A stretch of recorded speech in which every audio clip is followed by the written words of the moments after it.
बिल्ली और चूहे की सच्ची दोस्ती।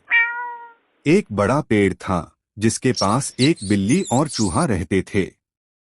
वे दोनों बहुत अच्छे दोस्त थे और मिलजुल कर खुशी खुशी जीवन बिता रहे थे।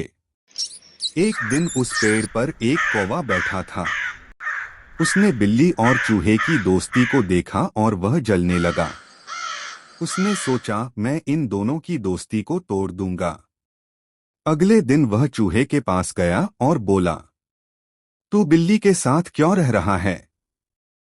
तुझे नहीं पता बिल्लियां कैसे होती हैं?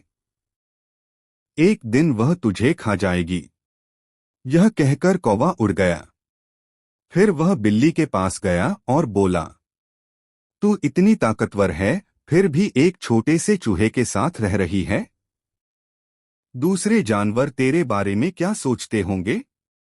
यह कहकर वह फिर उड़ गया। शाम को चूहा और बिल्ली आपस में मिले और कौवे की बातों पर चर्चा की। उन्होंने समझ लिया कि कौवा उनकी दोस्ती तोड़ना चाहता है। इसलिए उन्होंने एक योजना बनाई। उन्होंने दिखावा किया कि वे अब एक दूसरे से नाराज हैं और लड़ाई कर रहे हैं। कौवा यह देखकर बहुत खुश हुआ और हंसने लगा। लेकिन तभी बिल्ली और चूहा हंसते हुए बोले, कौवे, हमने तुझे मूर्ख बना दिया। हम सच्चे दोस्त हैं और तेरी बातों में कभी नहीं आएंगे। कौवा शर्मिंदा होकर उड़ गया और बिल्ली चूहा फिर से खुश होकर साथ रहने लगे। सीख मोरल: सच्ची दोस्ती किसी की बातों में आकर नहीं टूटती।